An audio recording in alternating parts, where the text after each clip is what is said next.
The forest had not flowered in 290 years, and it chose the morning Wilhelmina Aldergrove crossed the border stones to do it. She did not see it happen.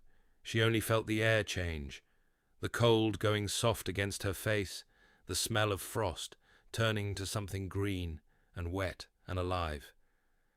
And when she looked down at the path she had been walking since before dawn, the dead bracken at her feet had gone the colour of new moss, and small white blossoms she had no name for were opening between the stones, like they had been waiting for her feet to find that exact spot. She stopped walking. Behind her, the 2 guards who had been marching her across the border at spear point stopped too, and neither of them said anything, because neither of them had words for what they were looking at. Wilhelmina had come to the Alpha King's territory the way most unwanted things arrive somewhere, as a problem someone else wanted solved. Her home valley had burned in the spring skirmishes, and what was left of her mother's people had scattered west with nothing but the names of relatives they weren't sure were still alive. She had walked for 11 days with a canvas satchel and a small cloth-wrapped bundle of seeds her grandmother had pressed into her hands the night before the fires came, saying only, "Keep these, and don't ask me why, because I don't fully know myself." She had not eaten the seeds. She had not planted them. She had simply carried them, the way she carried everything now, because it was hers, and there was so little left that was. She had crossed into the Alpha King's lands, expecting to be turned back at the border, or worse. Instead, the border itself had answered her. She had not always been someone people looked through. In the valley, before the fires, she had kept her mother's household accounts, mended fences with her own hands when the men were called to the border, and taught the smaller children their letters on slate she'd scavenged and never returned. She had been, in her own small corner of the world, someone whose name was known and used. It was only after the burning, after the long walk west with strangers who owed her nothing, and she owed them less, that she had learned what it felt like to be simply a set of hands attached to a problem, fed, housed, moved from one place to the next, and never once asked what she wanted, because wanting was a luxury for people whose homes hadn't burned. She had gotten good at being quiet in rooms. She had gotten good at doing useful things without being told to, because useful things kept a person fed when nothing else would, she thought, walking those last miles toward the border stones, with 2 guards flanking her like an afterthought, that she had made her peace with being overlooked. She did not yet know how quickly that peace was about to become obsolete. By the time she reached the outer gate of Rathmoor Hold, word had already outrun her on faster legs than hers. A steward met her at the gatehouse with his mouth set in a thin, careful line, the kind of expression men wore when they were deciding how much of what they'd heard to believe. His name, she would learn within the hour, was Halbert Renwick, first steward to the Alpha King, and he had held that title for 11 years by being right about people before anyone else was. "You're the refugee," he said, not a question. "I'm the woman who was walking on a path," she said, "when the path decided to do something strange. I take no credit for it." He looked at her a long moment, the way a man looks at a ledger that doesn't balance. Then he turned and told the guards to bring her inside, and to say nothing of the forest to anyone until the king had seen it for himself.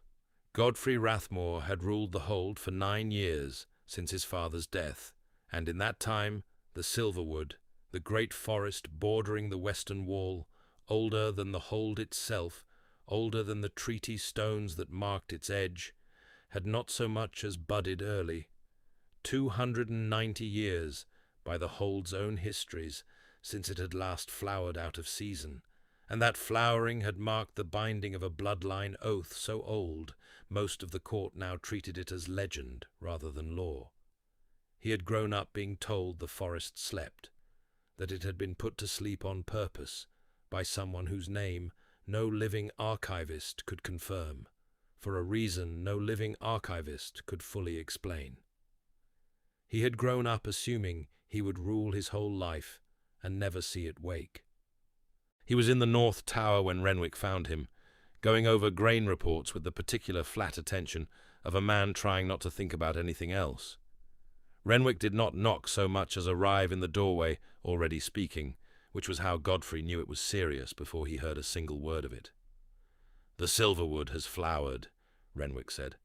"Along the eastern path. There's a woman standing in the middle of it." Godfrey set down the report. "Flowered where?" "Around her feet, my lord. Specifically. Not the whole wood. Just the path she was walking." He was at the window before he realized he'd moved. He could not see the eastern path from the North Tower. He knew this. He looked anyway. They put her in the east wing, not the guest wing, not the servants' quarters, but a strange room in between that the Hold apparently kept for exactly this kind of situation, and had not used in living memory. She was given food, a wash basin, a change of clothes that fit poorly, and no explanation whatsoever, which she found more unsettling than a direct threat would have been. A threat she could have understood. This silence, this careful watching without watching, felt like standing at the edge of a held breath. She did not see the Alpha King for 3 days. She saw the forest again, though, twice from the narrow window of her room, a strip of green pushing up through what should have still been late winter grey, and both times she found herself with her palm flat against the cold glass, as if she could feel it from there. On the third evening, a different servant than usual brought her supper, an older woman with flour still pale on her forearms, who set the tray down without the careful blankness the others used and said, before she could stop herself, "It's spreading, you know. Slow, but it's spreading. The flowering. The whole east border's gone green past the second ridge. Nobody's told him that yet, not officially. He'll find out at council in the morning, and then God help the lot of us." She paused at the door. "You're not from here." "No." "Good," the woman said unhelpfully, and left. Godfrey had read the correction in the margin 3 times before he understood what he was looking at. It was a small thing.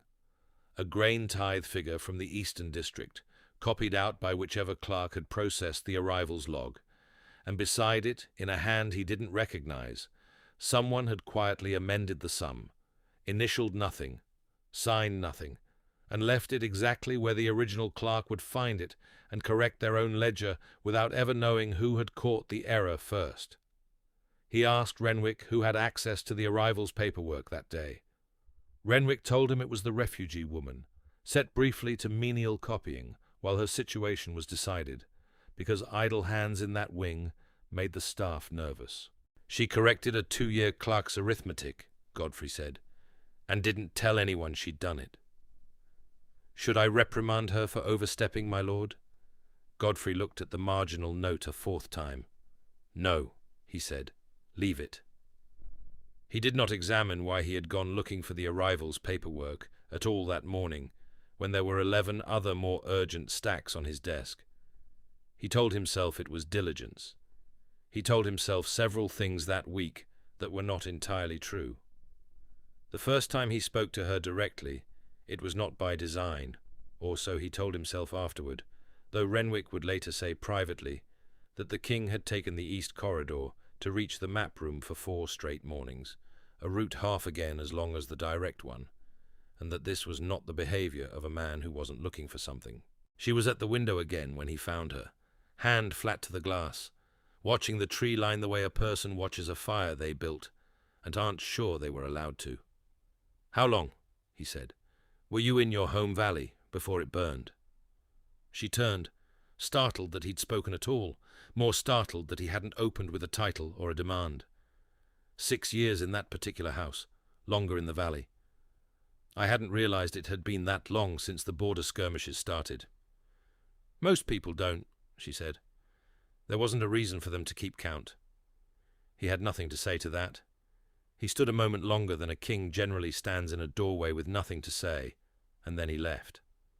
He came back the next morning by the same corridor, for no reason he could fully account for to himself, or to Renwick, or to the wolf under his skin that had gone strangely, uncharacteristically quiet since the day the forest bloomed.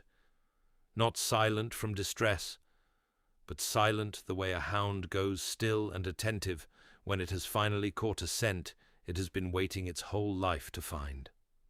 The council convened at mid-morning, and Halbert Renwick, who had spent 11 years being the most careful man in the hold, opened the session by being careful in the opposite direction than everyone expected. "The eastern flowering has passed the second ridge," he said. "At current rate, it reaches the treaty stones within the fortnight. I would remind this council what the treaty stones were built to contain." There was a silence with edges to it. Godfrey had grown used over 9 years to reading the particular silence of men deciding how afraid to look in front of each other. "The old bloodline oath," said Lord Marrick, oldest of the sworn lords, "held that the Silverwood would wake only for the last true blood of the binding house. If that woman is what the forest says she is, then the binding house isn't extinct," Renwick finished evenly, "and every land grant made in the last 2 centuries on the assumption that it was, is now in question. Every treaty stone, every border, mine included." Godfrey watched his first steward say this with the flat calm of a man laying out a problem, and understood, in the same breath, that Renwick had just told the entire council, carefully, precisely, in language no one could later call a threat, exactly how much he personally stood to lose if Wilhelmina Aldergrove's blood was what the forest claimed it was. He filed that away. He did not yet know what to do with it. He would. In the days that followed, the pressure on her took shapes she hadn't expected. It was not overt cruelty. No one raised a hand to her. No one barred a door. It was smaller than that, and harder to name. Meals arrived a little later than they should have. A messenger sent to fetch her for an audience took the long route, and arrived apologizing for a delay he did not seem sorry about. A clerk, who had been perfectly civil the week before, now addressed all his remarks to a point somewhere over her shoulder. None of it was large enough to complain about. All of it together made the walls of the hold feel narrower than they had the week before, and she understood, without anyone telling her outright, that Renwick's hand was somewhere behind each small inconvenience, not punishing her yet, only reminding her, in 100 quiet ways, how much easier her life could become if she simply agreed to disappear. She said nothing of it to anyone. She had learned, in the burned valley and on the long walk after, that complaints from people like her rarely changed anything except how carefully people watched what she said next. She saw him, once, in a way he did not know he was seen. She had been sent with a message for the council chamber, and arrived after the lords had filed out, to find the king alone at the long table, a single page held in both hands, the candles burned down to stubs around him. He did not turn the page. He had been holding it, she realized, watching from the doorway she should not have lingered in, for the better part of 2 hours, and had not turned it once. She did not go to him. She did not know yet that this was a thing a person could do, walk toward a king who looked, in that unwatched moment, less like a king, and more like a man trying to hold up a weight no one else in the room could see. She carried it out of the chamber with her instead, unresolved, the way you carry a held breath, and said nothing to anyone, and thought about it more than she meant to for the rest of that day. Renwick came to her 3 nights later, alone, without guards, in a manner she understood immediately was not sanctioned. "You should know," he said without preamble, "that if your blood is confirmed against the old binding records, my family's grant of the Eastern District becomes void. 200 years of my house's holdings, gone on the strength of a story about a wood no one alive has ever seen wake." He said it not as a threat, but as a man stating weather. "I am not a cruel man. I have simply spent my whole life building something, and I intend to keep it. What is it you want from me?" she said. A quiet renunciation. "Say the forest woke by coincidence. Say you feel no claim to any binding. Ask for nothing, and take a comfortable position somewhere far from the Eastern District, and I will make certain you want for nothing for the rest of your life." His eyes, for one unguarded moment, were almost apologetic. "It costs you nothing you actually have. You've never held that land. You wouldn't be giving anything up. And if I don't, then I will have no choice but to prove, before the council, that you are not who the wood says you are. I would rather not do that to you. I am asking you to make it easy on both of us." He left before she could answer, which she understood was its own kind of answer, that he expected her to think it over, alone, in the dark, and arrive at the sensible conclusion by morning. She did not tell Godfrey what Renwick had said. She told no one. But something in her had changed by the way she carried herself the next day, a wariness Godfrey noticed because he had by now, without quite admitting it to himself, made a private habit of noticing. He found her in the small garden off the east wing, where nothing had grown in years except the hardiest kitchen herbs, and where, he saw when he came around the hedge, a narrow ring of the same white blossoms from the eastern path had begun, quietly, to open along the garden's edge, as if the flowering was not a single event, but something following her, slow and deliberate, wherever she stood still long enough. "You've gone quiet," he said. "I'm allowed to be quiet." "You are. I only noticed it wasn't the same quiet as before." He did not sit beside her, though he wanted to. He stood instead at a careful distance, the way a man stands when he has decided a thing matters too much to risk badly. "Someone came to you. I don't need you to tell me who. I would like you to tell me what they asked." She almost told him. She had the words arranged, ready, and then the doubt came in behind them, that this was still a court, that he was still a king with 200 years of his own house's interests bound up in whatever she turned out to be, and that trusting the wrong person in this particular week could cost her more than she had left to lose. "It's nothing I can't manage," she said instead. He looked at her long enough that she almost took it back. "I don't doubt that you can manage it," he said finally. "I've watched you manage a great deal since you arrived, without asking anyone for help you were entitled to. I'm not asking because I doubt your capability. I'm asking because I would like, once, to be someone you didn't have to manage things without." That nearly undid her more than any direct question could have. She opened her mouth to answer him honestly, for what would have been the first time since she'd crossed the border stones, and a servant's boy came around the hedge with an urgent message about the western granary, breathless and apologetic and entirely unaware that he had walked into the middle of something. Godfrey read the message, gave a clipped instruction, and by the time the boy had gone, the particular stillness of the moment had gone with him. Neither of them tried to find their way back to the sentence they'd left unfinished. She thought about it anyway for the rest of that night, turning it over the way she turned over the blossoms opening along the garden's edge, proof of something neither of them had yet said plainly, and both of them were beginning to understand. They wanted to. The confrontation, when it came, was not the one Renwick had planned. He brought the matter before the full council himself, 3 days later, framing it exactly as he'd framed it to her in private.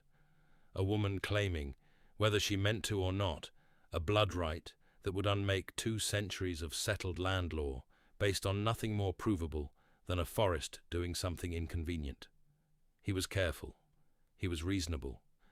He proposed, generously, that rather than ruin an innocent refugee's life by forcing a formal blood right before the whole court, the matter be quietly set aside, and the woman resettled somewhere the forest's attention would not follow her. It was, Wilhelmina realized as she listened from the gallery, she had not been invited into, but had come to anyway.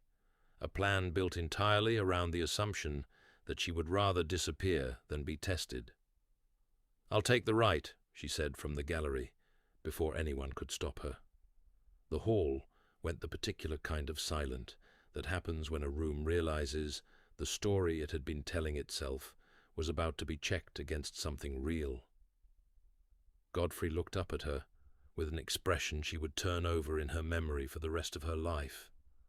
Not triumph, not vindication, something closer to relief so total it looked, for one unguarded second, like fear. "You don't have to," he said, quietly enough that it was almost only for her. "I know," she said. "I want to know what I am anyway." The old rite required nothing dramatic, only that the claimant stand at the treaty stones at the forest's edge, and let the binding answer or not answer, in front of witnesses who could not later dispute what they'd seen. Word of it moved through the hold faster than any crier could have carried it, and by the time she walked out from the east wing that morning, she understood that half the household had found some reason or another to be near a window facing the eastern path. The old woman from the kitchens was there among them, flowers still on her sleeves, not pretending to hide that she'd come to watch. Wilhelmina walked out to the stones at midday with half the hold's court trailing at a careful distance, and Godfrey beside her, close enough that she could feel the tension in him like heat off a fire. "You could still refuse," he said, low, for her only. "No one here would think less of you for it." "Renwick would.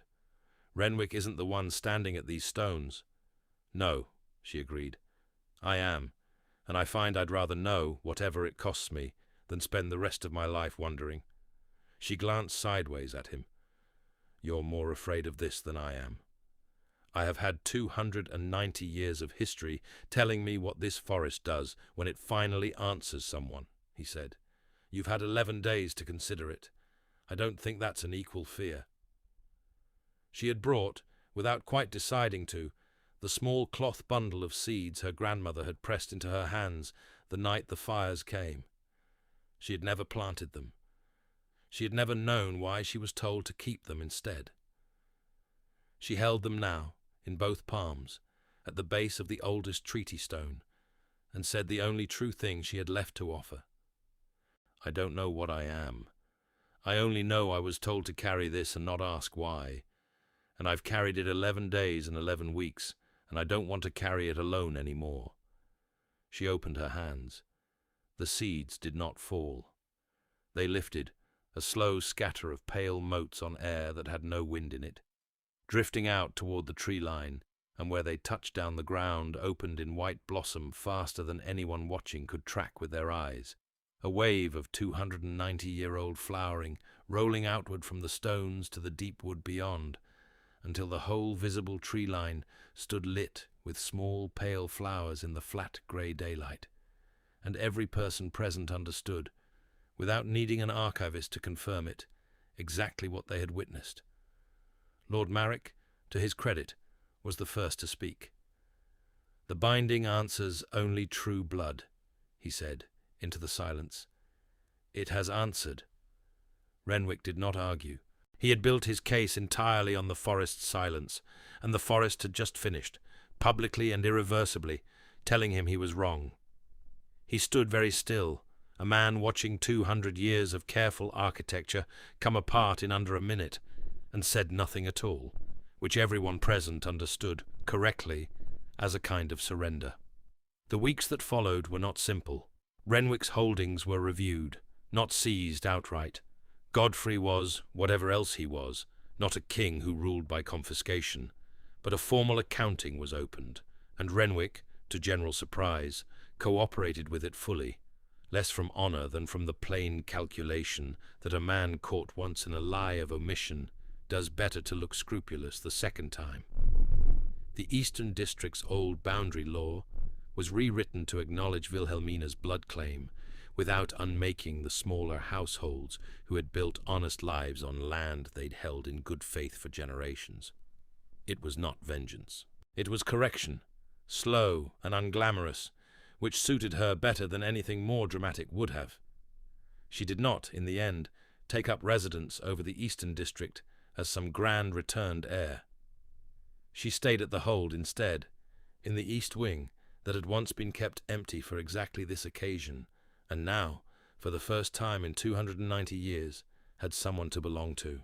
The old woman who had once told her, unhelpfully, that the flowering was spreading, brought her supper again on the first night the accounting was finally settled, and this time set the tray down without any careful blankness at all. "Told you it wouldn't stay quiet," she said, pleased with herself in a way she made no effort to hide.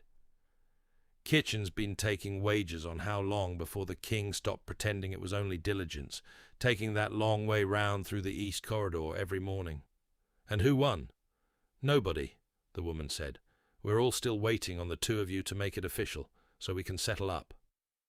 She left before Wilhelmina could think of anything to say to that, which seemed, increasingly, to be how most of the Hold's staff preferred to end a conversation with her, leaving her with something to turn over long after they'd gone.